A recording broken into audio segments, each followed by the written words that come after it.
Perkenalkan, nama saya Elizabeth Mamita Sofia Obi Putri dengan NBI 12219.028, kelas Manajemen Strategi G.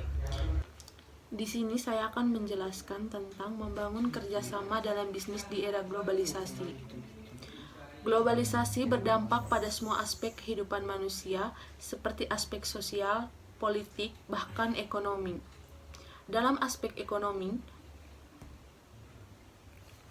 dalam menyongsong era globalisasi, maka strategi-strategi yang dapat dilakukan adalah sebagai berikut. Yang pertama, fokus global. Strategi ini membidik suatu segmen tertentu dari industri di mana perusahaan bersaing di seluruh dunia. Segmen dipilih bila mana rintangan terhadap persaing dunia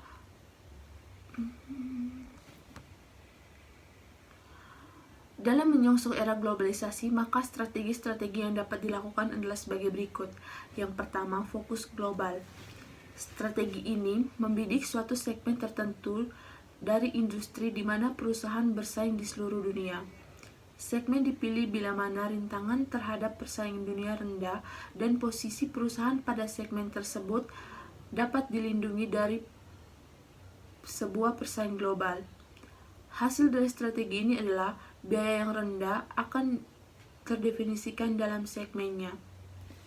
Yang kedua, fokus nasional. Strategi ini memanfaatkan perbedaan pasar nasional untuk menciptakan pendekatan fokus pada suatu pasar nasional tertentu yang memungkinkan perusahaan menggulungi perusahaan global. Variasi dari strategi fokus ini bertujuan mencapai diferensiasi atau biaya rendah dapat melayani kebutuhan khusus suatu pasar nasional atau segmen di dalamnya yang bersaing dipengaruhi oleh rintangan ekonomi terhadap persaing dunia. Yang ketiga, ceruk atau celah yang terlindungi. Strategi ini mencapai negara-negara di mana pemerintahan menghalangi persaingan tingkat dunia dengan cara mengharuskan penggunaan komponen lokal yang banyak pada satu produk, mengenakan tarif yang tinggi, dan sebagainya. Perusahaan membangun strategi ini agar dapat menanggapi secara efektif pasar-pasar tertentu yang mempunyai pembatasan seperti ini dan memutuskan perhatian yang sangat besar pada pemerintah negara tuan rumah guna memastikan bahwa perlindungan tersebut tetap berlaku. Yang keempat, analisis lingkungan eksternal. Lingkungan eksternal perusahaan seringkali bersifat menantang dan kompleks. Perusahaan harus mengembangkan kemampuan yang dibutuhkan untuk mengidentifikasi peluang dan ancaman yang ada dalam lingkungan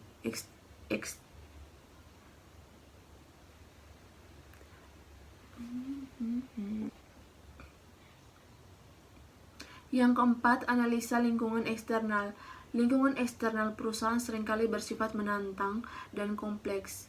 Perusahaan harus mengembangkan kemampuan yang dibutuhkan untuk mengidentifikasi peluang dan ancaman yang ada dalam lingkungan eksternal mereka.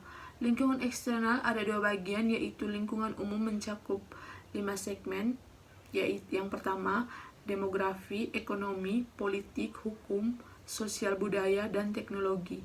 Bagian kedua yaitu lingkungan industri.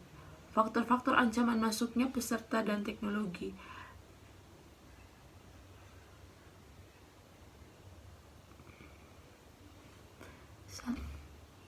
Lingkungan eksternal ada dua bagian, yaitu lingkungan umum mencakupi 5 segmen, demografi, ekonomi, politik, hukum, sosial budaya, dan teknologi. Bagian kedua yaitu lingkungan industri. Faktor-faktor ancaman masuknya peserta atau pelaku baru, kekuatan posisi pemasok, kekuatan posisi pembeli, ancaman produk pengganti, dan intensitas persaingan. Yang kelima, analisis lingkungan internal.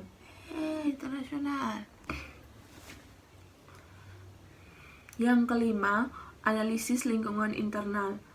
Karena perekonomian global, sumber keunggulan bersaing tradisional mencakup biaya, tenaga kerja, biaya modal, dan bahan baku menjadi tidak efektif secara relatif.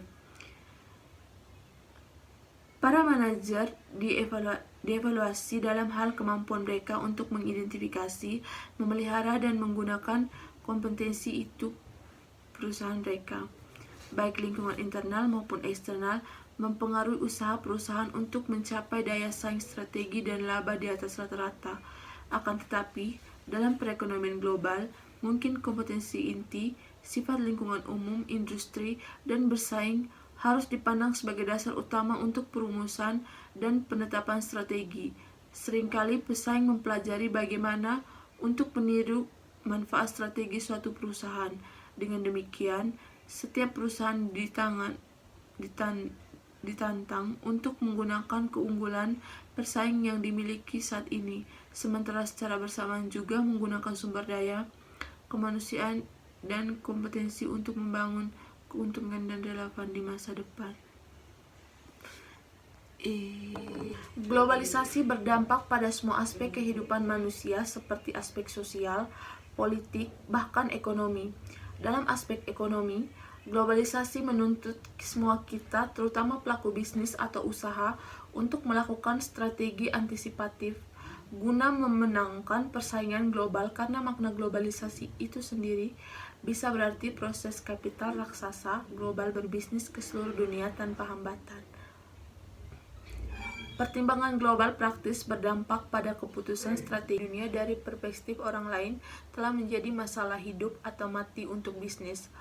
Oleh karena itu, perlu adanya manajemen strategi sehingga kegiatan dalam mengambil keputusan yang disesuaikan antara kemampuan yang dimiliki dengan lingkungan yang ada di sekitar bisa optimal. Selanjutnya, manajemen strategi dalam era globalisasi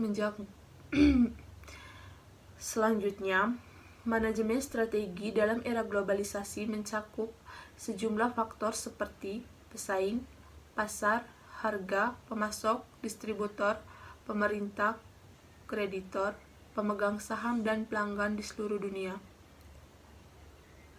Implikasinya adalah harga dan mutu dari produk dan jasa perusahaan harus dapat bersaing di seluruh dunia, bukan hanya di pasar lokal.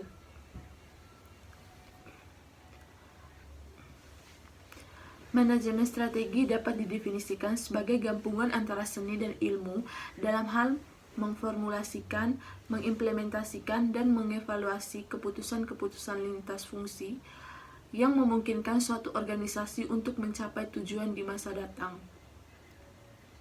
Manajemen strategi menekankan suatu organisasi untuk lebih proaktif daripada reaktif dalam menentukan masa depannya. Untuk itu, diperlukan bagi organisasi tersebut untuk mengambil inisiatif dan melakukan aktivitas yang bisa mengendalikan keadaan perusahaan. Kunci sukses dalam manajemen strategi adalah komunikasi melalui sarana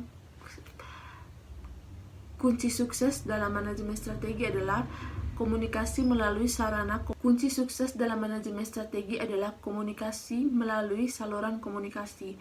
Maka manajer dan pekerja mempunyai tekad untuk mendukung organisasi.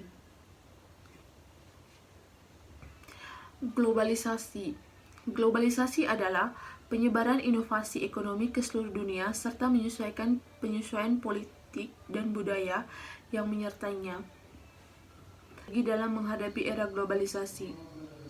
Saat ini, dunia bisnis menghadapi berbagai tantangan besar.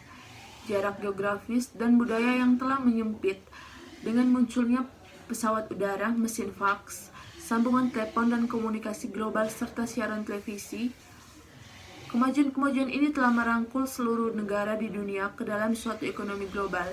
Dalam ekonomi global, perusahaan harus menanggapi kecenderungan pasar secara tetap bertanggung jawab melindungi lingkungannya. Mereka juga harus memusatkan perhatian pada pelanggan jika mereka ingin berhasil di pasar global.